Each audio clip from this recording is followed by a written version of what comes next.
Welcome to Hockey Wiz Talks podcast. Today I'll be previewing and making predictions on the 2024-25 NHL season. In this podcast, I'll be doing a preview of the 2024-25 NHL season and making some predictions on the outcome of the season. The Florida Panthers are the best team in the Atlantic Division by a mile because even if they start off the season slow due to a Stanley Cup hangover, they essentially have the same core returning from last season and in general have less roster turnover than some of the other teams in the division. The one thing that could hurt the Panthers this season is that their team is not as deep as last season and their defense is significantly diminished. The Toronto Maple Leafs should be the second best team in the Atlantic and should have great success in the regular season because of sheer top end talent on the team. The only thing holding them back from being first in the division is their goaltending. The Boston Bruins could be the third best team in the Atlantic if they are able to sign Jeremy Swayman before the season starts. But if they have to play a portion of the season without Swayman, the Bruins could struggle out of the gate. If the Bruins are forced to start the season with Korpisalo in net, the team in front of him should be good enough to pick up wins. The Tampa Bay Lightning are not the same team they once were, but they still have some superstar talent that should make the team a threat to be in the wild card picture. Expect Tampa Bay to take a step back with an aging core and less talent on the roster, but they should still be better than teams like Ottawa, Detroit, and Buffalo. The Ottawa Senators are the wild card in this division because they could potentially finish as high as third in the division if their young talented players take their game to the next level. And with Linus Ullmark improving their goaltending situation, on paper Ottawa looks like a playoff caliber team. The question is, will it translate on the ice? The Detroit Red Wings and Buffalo Sabres are teams that have talent but have yet to put it all together. Although these two teams are extremely talented, they struggle against the top teams in the division and have a tendency to be streaky. The Montreal Canadiens are the worst team in the Atlantic by a mile, but they do have some talent on the roster and ironically do match up well against some of the top teams in the division. In first place in the Atlantic Division are the Florida Panthers with 110 points, followed by the Toronto Maple Leafs with 105 points, then the Boston Bruins with 103 points. In fourth place are the Tampa Bay Lightning with 98 points. Fifth are the Ottawa Senators with 91 points. The Detroit Red Wings are 6th with 89 points. Buffalo Sabres are 7th with 85 points. And in last place in the division are the Montreal Canadiens with 76 points. And now a word from our sponsor. Check out my scouting blog at hockeywiz777scouting.com. Listen to my scouting blog podcast on podcasters.spotify.com/pod/show/hockeywiz777scouting. In first place in the Metropolitan Division are the New York Rangers with 112 points, followed by the New Jersey Devils with 98 points, then the Carolina Hurricanes with 97 points. The Washington Capitals are fourth in the division with 94 points. New York Islanders are 5th with 90 points. Pittsburgh Penguins are 6th with 87 points. Philadelphia Flyers are 7th with 81 points. And in last place in the Metropolitan Division are the Columbus Blue Jackets with 60 points. The New York Rangers are by far the best team in the Metropolitan Division and perhaps even the Eastern Conference. They have essentially the same team from last season and are adding Riley Smith, which should help them come playoff time. After the Rangers, there are two teams that could vie for the second spot in the division, the New Jersey Devils and Carolina Hurricanes. The New Jersey Devils are a great team on paper, and in terms of raw talent, they have it all to be the second best team in the Metro, especially after improving their defense and adding Jacob Markstrom. The Carolina Hurricanes, on the other hand, lost many key players in free agency, but because the Kings have always been a team that is more reliant on their system, it's always going to be a next man up approach. The Washington Capitals are a team that many people are sleeping on, but they have a very solid team that can roll 4 offensive lines and have 2 competent goalies to rely on. The New York Islanders are always going to be a team that remain in the playoff picture because they have a solid core and play a style of hockey which keeps them close in games. The Pittsburgh Penguins are an old team, which does them no favors playing against younger and quicker teams in their division. The Penguins could hypothetically finish over the Islanders if they can fix their defensive and goaltending woes.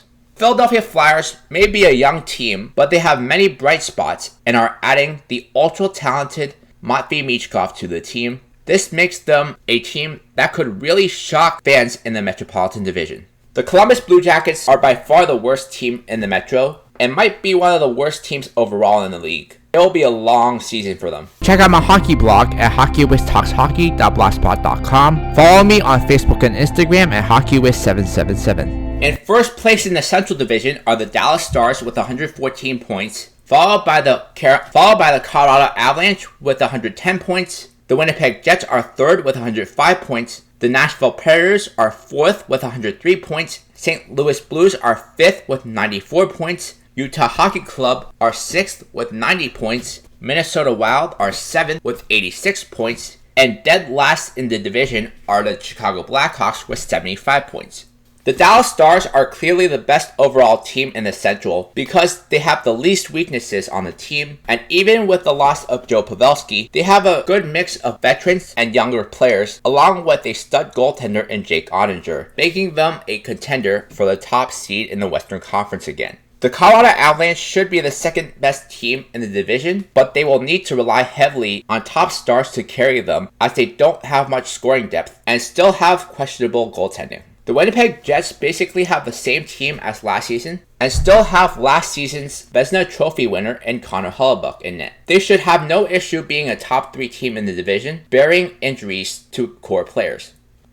The Nashville Predators have been the team that have made the most waves in the offseason and are the most improved team in the Central. However, because they are adding 3 significant pieces to the team, it could take some time to integrate them into the team. Even if they have a slow start to the season, Nashville is still a top 4 seed in the Central.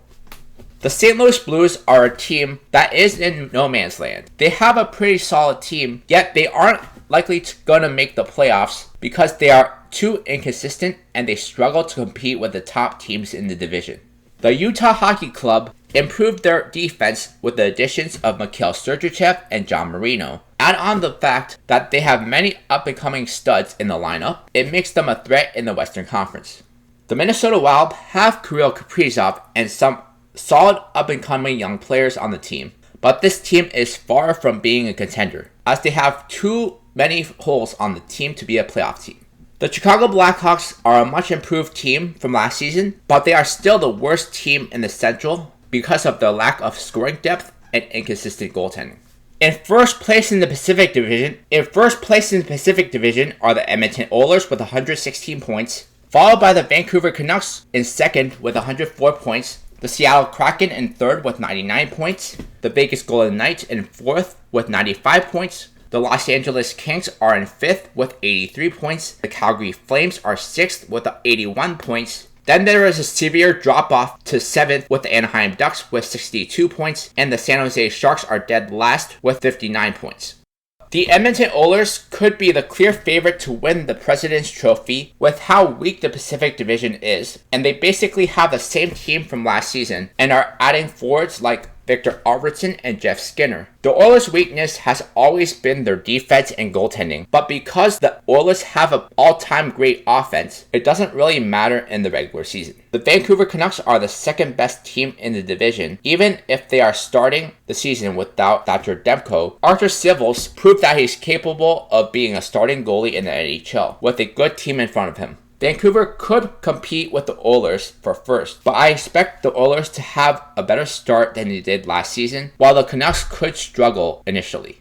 The Seattle Kraken are a team that could really shock some people and could very well finish over a team like Vegas in the standings because the Kraken are a more balanced team with the additions of Chandler Stevenson and Brandon Montour in free agency. They could really make some noise. The Vegas Golden Knights will still be in the playoff picture because they have an excellent team structure and a great core of players, but they could have struggles throughout the season, especially when Eichel and Mark Stone are out. With Drew Doughty out long term, it leaves a Texas highest toll as Doughty had been logging 27 plus minutes a game since he entered the league and has been the definition of reliable. Without their shutdown defenseman and a guy who plays in the first power play, LA will struggle out of the gate. The Calgary Flames have some talent in the lineup, but the players don't really mesh well together, and they would be better off trading some of their veterans at the deadline and doing a full-fledged rebuild. I don't see Calgary doing anything significant this season besides being active at the deadline.